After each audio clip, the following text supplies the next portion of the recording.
ओम ह्रीं अरहं अणमो जिनाणं अणमो ओणाणगुरुणं अणमो विद्यागुरुणं। मूकमाटी महाकाव्य पृष्ठ नंबर 218 218 लास्ट पैराग्राफ। लघु होकर गुरुजनों को भूल कर भी प्रवचन देना महा अज्ञान है। दुख मुधा। बहुत अच्छी तरह समझना, एक एक शब्द बहुत सुंदर। कहते हैं लघु होकर अर्थात छोटे होकर, गुरुजनों को अर्थात बड़ों को भूल कर भी प्रवचन देना, शिक्षा देना, समझाना महान अज्ञान है और यह दुख का कारण है।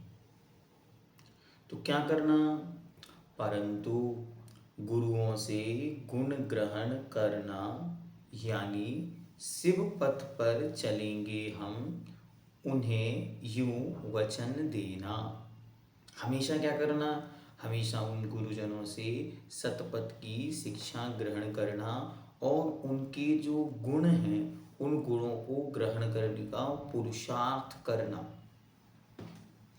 हमेशा अपने जीवन को यदि हमें उन्नत बनाना है तो व्यक्ति को, सामने वालों को अच्छी तरह देखना और देखकर जो उनमें अच्छा है उसे तो ग्रहण कर लेना है, और उनमें जो कमी है, बुराई है, गलती है, उसे देखना तो, परखना तो, समझना तो, लेकिन कभी कहना नहीं। उसके विपरीत क्या करना? उसके विपरीत हमेशा ये सोचना कि मुझ में कहीं ये अवगुण तो नहीं है। यदि है तो उसका त्यजन हो, अर्थात उसका त्याग हो। फिर जो हमने उनसे गुण ग्रहण किए हैं उन गुणों को निरंतर बढ़ाना है और सुंदर और मजबूत बनाना है, और साथ ही साथ अपने पहले से मौजूद अवगुणों का प्रक्षालन हो, अपने अवगुणों को दूर करना है। पूज्यवर हमेशा एक बात हमारे सामने रखते, हम और आप ज्ञान को ग्रहण करने के बड़े उत्सुक हैं, इच्छुक हैं, तो हमेशा ज्ञान की ललक रहती है। गुणों के ग्राही हैं तो हमेशा गुणों की ललक रहती है। पर फिर भी हमारा ज्ञान परफेक्ट क्यों नहीं और हमारा जीवन एकदम सुंदर क्यों नहीं? तो कहते हैं हमारे जीवन में सबसे बड़ी कमी यह है, हम गुणों को ग्रहण करना तो सीख गए लेकिन पापों को छोड़ना नहीं सीखे। हम पुण्य की क्रियाओं में तो खूब लग गए लेकिन अभी पाप की क्रियाएं छूटी नहीं। तो होता क्या? पुण्य आता है और पाप भी बराबर आ रहा है, तो बैलेंस हो जाता है। जब पुण्य बढ़ेगा और पाप घटेगा तब प्रभाव दिखेगा। एक गुण और अवगुणों के साथ है कि गुण निरंतर बढ़ रहे हैं, बहुत अच्छी बात है, लेकिन अवगुणों पर, कमजोरियों पर, गलतियों पर आज तक प्रहार नहीं हुआ।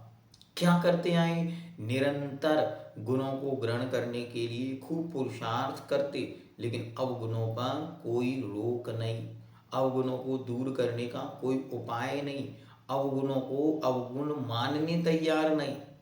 अगर कोई सामने वाला बता दे आपके पास ये अवगुण हैं, तो आप क्या कहोगे उससे? अपना ध्यान रखो, अपने आप को देखो, हमको देखते हो? अरे हम पूरे के पूरे गुवाहाटी में एकमात्र ज्ञानी आत्मा और आप हमको ही देख रहे हैं।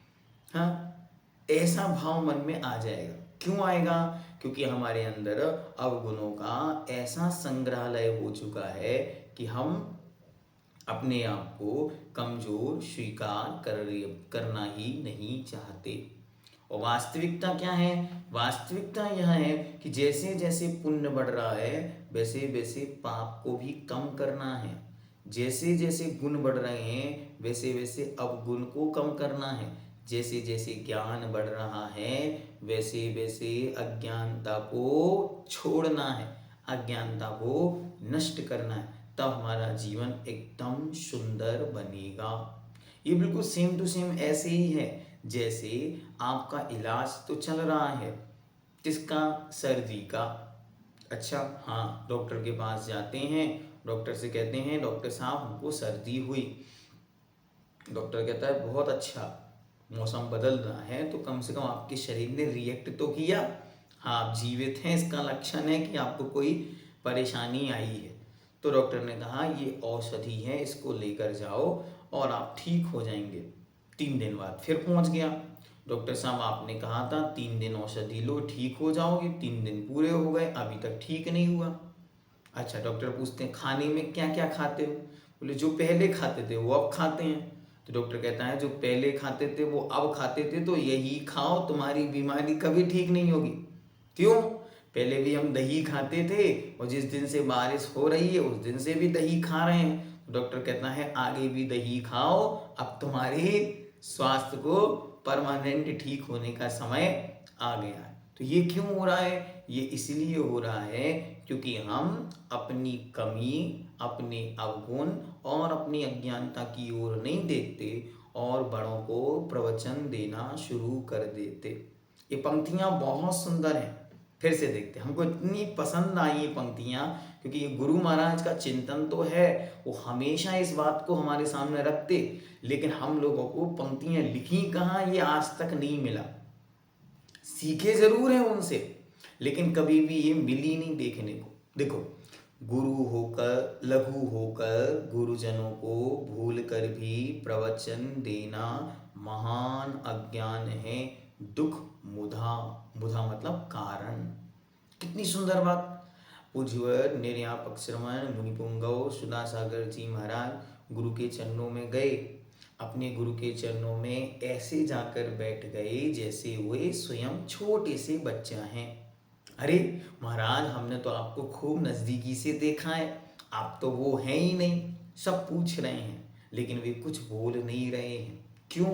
अपने गुरु के सामने तो हम आज भी बच्चा हैं, छोटे से हैं। हाँ, जब तक हम अपने गुरु के सामने छोटे से हैं तब तक ही हम बड़े हैं, अन्यथा अन्यथा हमारा डाउनफॉल चालू हो जाए। आचार्य भगवंत विद्यासागर जी महाराज को देखो, 55 साल तक, 56 साल तक वे गुरु से दूर रहे लेकिन एक क्षण भी कभी गुरु से अलग नहीं हुए। दूर रहना और अलग होने में बड़ा अंतर है। दूर क्यों रहे? क्योंकि पार्थिविक शरीर उन्होंने छोड़ दिया और वे दिव्य शरीर की ओर चले गए और इन्हें यहीं इस मनुष्य लोक में रहना था तो वे यहीं रहे और वे वहां रहे, लेकिन दोनों का संबंध हमेशा हमेशा बना रहा। वो क्या कहते? हमेशा कहते गुरु महाराज ऐसा कहा करते थे, गुरु महाराज ने ऐसा कहा था, गुरु महाराज ने सब करा दिया, उनका ही तो कहना था। ये सब क्या है? ये सब कुछ बदलाता है कि बड़ों के सामने छोटे बनकर जीवन पर्यंत नहीं, जब तक हम स्वयं प्रभु नहीं बन जाएंगे तब तक प्रभु के सामने लघु बनकर जीना। भगवान के सामने बैठकर नहीं कहना शुद्धो हम, बुद्धो हम, नित्य निरंजन निराकारो हम। भगवान कहेंगे जब तुम में सब कुछ है तो घर बैठ के रहो ना, यहाँ आए क्यों? हाँ, इसलिए तो बहुत सारे लोग कहते हैं ऐसी पूजन ऐसी भक्ति में क्या अंतर, इसमें क्या बुराई? तो मानतुंग स्वामी कहते ऐसी भक्ति नहीं होती। सुनो भक्ति का तरीका क्या है। अल्पश्रुतम श्रुतवताम परिहास धाम। बड़े बड़े मंत्रों का ज्ञाता, यंत्रों का ज्ञाता, व्याकरण का ज्ञाता, भाषा का ज्ञाता, भक्ति का ज्ञाता, अध्यात्म का ज्ञाता, सारे ज्ञान गुणों से भरा हुआ एक दिव्य महाकवि क्या कहता भगवान से? हे भगवान, मैं तो अल्पश्रुत हूँ, थोड़े से श्रुत को धारण करने वाला हूँ और इन पढ़े लिखे विद्वानों के सामने अपनी हंसी कराने के लिए लिख रहा हूँ। क्या? हाँ, बुद्धिया बिना बुद्धिया से रहित होकर, बुद्धि के बिना लिख रहा हूं, विगतत्रपोहम, निर्लज्ज होकर, अपनी लज्जा छोड़कर लिख रहा हूं। तो ये क्यों? क्योंकि भक्ति ऐसी ही होती है, सामने वाले को बड़ा बनाते जाते हैं और अपने आप को और छोटा और छोटा और छोटा करते चले जाते हैं, तब जाकर भक्ति पूरी होती। और उसमें भी क्या कहते हैं, अभी भक्ति पूरी नहीं हुई, भक्ति कब होगी? तो कल्याण मंदिर में कहते हैं कि बच्चे से पूछा कि क्यों भाई, समुद्र देखा? हाँ देखा। कितना बड़ा है? तो दोनों हाथों को फैला दिया और दोनों हाथ फैला के कहता है इतना बड़ा है।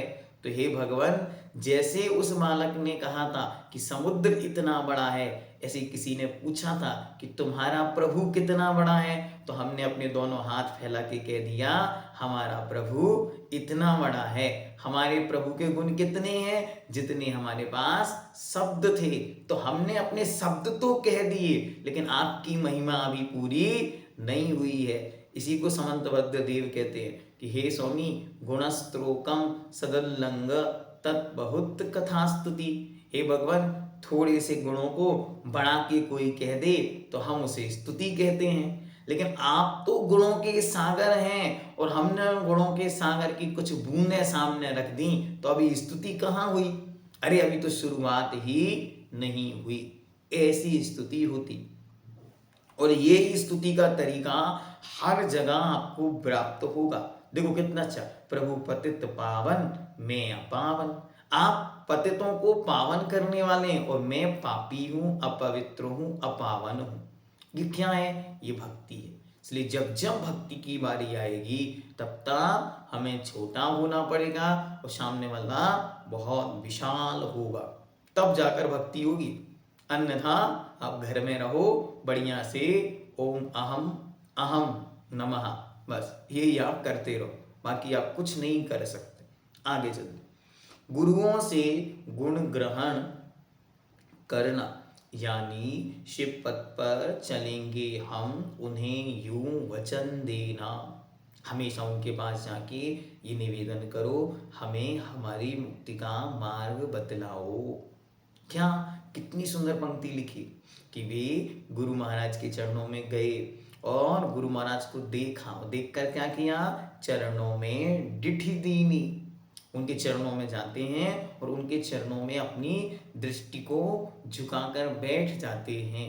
और क्या कहते हैं? मुनि महाराज से कहते हैं कि आत्म हितम खलु किम स्यात्। हे भगवान, इस आत्मा के कल्याण का हेतु हित क्या है? तब जाकर फिर वे उपदेश देते हैं। बोलो, हम आपसे पूछते, आप सब लोग हाथ उठा के बताओ, क्या बताओ? आज तक आपने अपने जीवन में किनके पास जाकर कहा मुझे अपनी आत्मा के हित का मार्ग बताओ? कहा? नहीं कहा, तो मिला ही नहीं। हाँ, बैठे रहो, इंतजार है किसका? काल लब्धि का। आएगी, बरसेगा अपने आप। हो सकता है किसी को छत पे ही से मोक्ष हो जाए, किसी को घर में ही से मोक्ष हो जाए। क्यों इंतजार है? कि समय आएगा, अच्छा दिन आएगा, तो हम सबको अपने आप केवल ज्ञान हो जाए। ऐसा नहीं होने वाला। अच्छी तरह गुरु के चरणों में जाकर और शिव पथ पर चलेंगे हम, यूं उन्हें वचन देना। महावरदान है सुख सुधा, यही सुख का अमृत है कि गुरु महाराज के चरणों में बैठकर ये कहना कि हे गुरु महाराज, हमें हमारी आत्मा का कल्याण कैसे हो, ये मार्ग बतलाओ। और गुरु होकर लघुजनों को स्वप्न में भी वचन देना, यानी उनका अनुकरण करना, सुख की राह को मिटाना है। हाँ, क्या? ध्यान से सुनो, अगर आप गुरु हो, बड़े हो, तो छोटे लोगों का अनुसरण नहीं करो। इसी पंक्ति पर जीते रहे वे 56 वर्ष। उन्होंने आज तक कभी भी किसी से को भी कोई भी वचन नहीं दिया। उनके गुरु ने उन्हें उपदेश दिया, क्या? वचन नहीं प्रवचन देना, छोटे बड़े भेद को तज कर तुम सबको अपना लेना। यूं कहकर फिर विदा हो चला, ज्ञान सूर्यमय गुरु महान। क्या? गुरुकुल बना के कुल गुरु बनना, वचन नहीं प्रवचन देना, और छोटे बड़े भेद को तज कर तुम सबको अपना लेना। ये उपदेश था उनका, ये अंतिम संदेश था उनका, और उन्होंने उसे 56 वर्ष तक पालन किया। क्या करना? जब आप बड़े हो तो छोटों को वचन नहीं देना, बंधना नहीं उनसे, अपितु वे आपसे बंधें लेकिन आप उनसे कभी नहीं बंधना।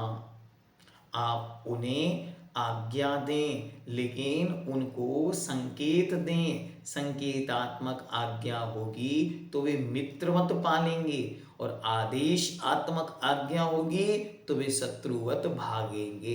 इसलिए क्या करना? ये सूत्र है जीवन का कि बड़ों को छोटों से वचनों में बंधना नहीं। अच्छा, उन्होंने कहा महाराज हमारे नगर पधारोगे? हाँ हाँ, तारीख फिक्स कर दो, हम आते हैं। फिर कुछ हो गया तो क्या करोगे? आपको याद है? आप लोगों को शायद इतिहास याद नहीं। गुरु महाराज कुंडलपुर में विराजमान थे और आदरणीय पंडित प्रवर मूलचंद जी लोहाड़िया साहब पधारे। लोहाड़िया जी ने, आचार्य लोहाड़िया जी थे, और उसमें जहाँ तक मुझे याद है कजोड़ीमल जी या और भी अन्य लोग उपस्थित थे। उन्होंने आचार्य महाराज को निवेदन किया, महाराज हम लोग आपके पास बार बार आते हैं, भावना भाते हैं कि अपनी जन्मभूमि की ओर चलो। अरे वही राजस्थान जहाँ आपने शिक्षा पाई, दीक्षा पाई, आपके गुरु ने सब कुछ आपको वहाँ दिया, फिर वहाँ क्यों नहीं जाते? आचार्य महाराज मौन, कुछ नहीं बोले। तो पंडित जी साहब कहते हैं महाराज हमको तो एक वचन चाहिए। महाराज कहते कैसा वचन चाहिए? महाराज आपने दीक्षा पाई है, आपने शिक्षा पाई है, तो उस भूमि का उपकार कब चुकाओगे? और उस भूमि का उपकार यही है कि उस किशनगढ़ में जहाँ आपको आपके गुरु के पहले दर्शन मिले, वहाँ पर हम जिन बिंब विराजमान कर रहे हैं आदिनाथ भगवान का, आप उसकी प्रतिष्ठा में जरूर आएंगे। अब आचार्य महाराज फंस गए, बंध गए बंधन में कि अब तो शिक्षा पाई है तो शिक्षा का उपकार कैसे भूलें। गुरु महाराज ने भी हाथ उठा दिया, अभी भी कुछ बोले नहीं, लेकिन फिर भी बंधन तो बंधन है, और यहाँ से चल दिए। हाँ, आप लोगों को शायद ये ज्ञात नहीं, लोग के ही कहते आज तक ये दीक्षा के बाद दोबारा भी राजस्थान नहीं गए, लेकिन वे एक बार और गए, और जब वे राजस्थान पहुँचे तो जयपुर जैसे ही प्रवेश हुआ तो जयपुर में ही उनको बहुत भारी वाला बुखार आया। स्थिति इतनी गड़बड़ हो गई कि तीसरे चौथे दिन उनको बहुत आकुल व्याकुलता होने लगी। जो डॉक्टर वैद्य जी थे, सुशील वैद्य जी, जो अभी थोड़े दिन पहले ही मरणासन हुए, उनको मरण को प्राप्त हुए, उनको निर्देशन में औषधियाँ चल रही थी, और यहाँ पर पंचकल्याणक शुरू हो रहे, और वहाँ पर गुरु महाराज बहुत बीमार होते चले गए। बुखार बढ़ रहा है, कम होने की जगह दिन पे दिन बढ़ रहा है। अब क्या करें? यहाँ पंचकल्याणक का पहला दिन ध्वजारोहण हुआ, गर्भ कल्याणक पे का पहला दिन, गर्भ कल्याणक का दूसरा दिन, और जन्म कल्याणक होने को था। गर्भ कल्याणक की शाम को आचार्य महाराज ने जयपुर से बिहार किया, और जब जयपुर से बिहार किया तो सब लोग बड़े आश्चर्य में, महाराज कहाँ जा रहे हैं इस बीमारी की अवस्था में? अभी तो आश्वस्तता है, कुछ परेशानी हुई या कुछ दिक्कत हुई तो आगे क्या होगा आदि सब चिंतित थे।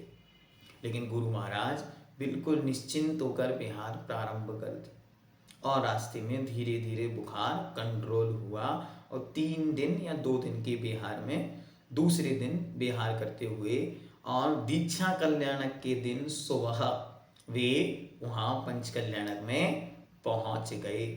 और जब भी पंचकल्याणक में पहुँचे तो उन्होंने सबसे पहले यही कहा, देखो मैंने इस भूमि से सब कुछ पाया, इसलिए अब मैं देने आया हूँ, और मैंने पंचकल्याणक में शुरू के 2 कल्याणक आपके होते हैं, लास्ट के 3 कल्याणक मेरे होते हैं, हम मुनियों के होते हैं, तो हम अपने पंच कल्याणक मनाने आए, तुम लोगों ने अपने पंच कल्याणक मना लिए। और पता नहीं कि उस पंच कल्याणक के बाद उन्होंने 2 संकल्प मन में कर दिए। एक तो कि कभी भी किसी भी कार्यक्रम को, किसी भी योजना को, किसी भी सूत्र को बांधेंगे नहीं, अनियत रहेंगे, पहुंच जाएंगे तो कार्य होगा, और नहीं पहुंचेंगे तो जो है सो है। और दूसरा संकल्प शायद उन्होंने मन में किया, नहीं किया पता नहीं, लेकिन निभाया उन्होंने बराबर, कि द्वारा राजस्थान की भूमि में प्रवेश नहीं किया। उसके बाद वो आए ही नहीं। लोग बताते हैं कि जब वे गिरनार से लौट रहे थे तब बहुत निवेदन, जो वागड़ बांसवाड़ा जिला है, वागड़ के उदयपुर और इन एरिया के लोगों ने खूब निवेदन किया कि गुरु महाराज, हम सब आपकी अगवानी में 20 वर्षों से एक प्रकार से एक टक निहार रहे हैं, हम आपके परम उपासक हैं, और ये पूरा क्षेत्र लघु बुंदेलखंड की तरह धर्म में प्रवीण है, एक बार तो पधारिए। गुरु महाराज को खूब निवेदन किया, लेकिन वे उस तरह नहीं गए। तो ऐसा लगता है कि जैसे स्वप्न में भी वचन देना, यानी उनका अनुकरण करना, सुख की राह को मिटाना है। शिष्यों की बातों को गुरु सुनते हैं, लेकिन वचनों में बंधते नहीं। जो बंधते हैं सो वे फिर गुरु होते नहीं। क्या कहते आगे? पर हाँ, विनय अनुनय समेत यदि हित की बात पूछते हो, पक्षपात से रहत हो, अक्षघात से रहत हो, हित मित मिष्ट वचनों से उन्हें प्रवचन देना, दुख के दाह को मिटाना है। हाँ, कोई मार्ग में आया है तो क्या करना उसके साथ? अनुनय विनय समेत यदि हित की बात पूछते हो, हे प्रभु, इस आत्मा का कल्याण मार्ग क्या है, हमें आगे जीवन कैसे निर्वाह करना है, ये यदि कोई पूछता है तो पक्षपात से रहित होकर, अक्षघात, अक्ष मतलब होती है आत्मा, आत्मघात से रहित हो, क्या करना? ऐसा नहीं उसके कल्याण के लिए अपने अकल्याण हो जाए, ऐसा नहीं करना। हित मित और मिष्ट वचनों से उन्हें प्रवचन देना। सुनो, उन्हें भी वचन नहीं देना, एकांत में चलो कमरे में हम आपको गुरु मंत्र देते, ऐसा नहीं करना। उन्हें भी मात्र प्रवचन देना। और पूरा विश्व यदि निर्ग्रंथ दिगंबर जिन शासन का सदा सदा गौरव बनाए रखना चाहता है तो संकल्प कर ले, महिलाएं संकल्प करें, कभी भी निर्ग्रंथ दिगंबर योगियों के कमरों में नहीं जाएंगे। अच्छा, ये कैसा संकल्प है? हाँ, ये ऐसा संकल्प है कि आप जितना उनसे दूर रहेंगे उनकी साधना उतनी वृद्धिंगत और गौरवान्वित होगी। दूसरा, पुरुष वर्ग संकल्प कर ले, वे कभी भी किसी भी आरिका माताओं की वसतिका में प्रवेश नहीं करेंगे। अब वहाँ पूरा स्त्री पर्याय सब लगा लो, ब्रह्मचारिणी स्त्रियां और भी अन्य, उनके कमरों में, उनके निवास स्थानों पर आप अपना प्रवेश सदा सदा के लिए वर्जित करें। सामूहिक रूप में जहाँ वो मिलते हैं, जहाँ उनका समय है, जो उनके दर्शन का काल है, बस उतने में ही उनसे मिलें, तो मार्ग सदा सदा के लिए निर्वाध गति से आनंददायी बना रहे। नहीं नहीं, वो अकेले में हमें मिल जाएं, हमें कोई गुरु मंत्र दे दें, हमारी आत्मा के कल्याण के हित का कोई अलग से बीज दे दें, वो अलग से की गई वार्ता अपवाद का मार्ग बन जाती है। इसलिए पंक्तियां बहुत महत्वपूर्ण है, कीमती हैं, सोना है, रत्न के समान है। आप स्वीकार कर लेंगे तो जीवन उज्जवल बन जाएगा। फिर से देखो, अनुनय विनय समेत यदि हित की बात पूछते हो, पक्षपात से रहत हो, अक्षघात से रहत हो। पहले तो पक्षपात से रहत हो, फिर आत्मघात से भी रहत हो। ऐसा नहीं करना कि आपके कल्याण के लिए उनका ही आत्मघात हो जाए, वो अपने मार्ग से च्युत हो जाए। उन पर ही प्रश्न चिन्ह लग जाए कि महाराज ये क्या बोल रहे हो। हाँ, बहुत ध्यान से बात करना। इसीलिए आज महाराज ने कहा था कि पंचकल्याण चातुर्मास में आपका पुण्य तो बढ़ रहा है, हम लोगों का पाप बढ़ गया। आपके पुण्य का उदय है सो नगरों में चातुर्मास हो रहा है, और हमारे पाप कर्म का उदय है सो नगरों में चातुर्मास हो रहा है। वरना हमें भी जंगलों में साधना करने को मिलती और वहां पर हम अपनी मुक्ति के मार्ग में लगते। अब कहाँ लग गए? अब हम पर कल्याण के क्षेत्र में प्रवेश कर गए। लेकिन पर कल्याण का क्षेत्र तो ठीक है, लेकिन वह आत्मघात का क्षेत्र ना बने, इसका काम कौन कर सकता है? इसका काम आप श्रावक कर सकते हैं। हित मित, हित मतलब कल्याणकारी, मित मतलब थोड़े से, मिष्ट मतलब सुंदर। ऐसा बोलो कि हृदय आनंदित हो जाए, प्रफुल्लित हो जाए, सामने वाला सुनकर आनंदित हो जाए। ऐसे वचनों से उन्हें प्रवचन देना। प्रवचन मतलब क्या? अपने मन की बातें नहीं। प्रकृष्ट वचनम इति प्रवचनम, अर्थात वितराग सर्वग्रंथ महाप्रभु के मुख से निकले हुए गणधर द्वारा गुंथित और निर्ग्रंथ दिगंबर योगियों के द्वारा लिखे हुए शब्दों को ही उन्हें देना। अपने मन से अन्यथा प्रवृत्ति नहीं करना, अन्यथा सब गड़बड़ हो जाएगा। और अंत में क्या कहते हैं? तो उन्हें प्रवचन देना दुख के दाग मिटाने को। ये वचन है, ये आगम है, ये जिनवानी है, इससे आपके भवो भवों का ताप मिट जाएगा, संपूर्ण दुख समाप्त हो जाएगा। इसलिए अच्छी तरह मार्ग व्यवस्थित बना रहे। ओम सिद्धम।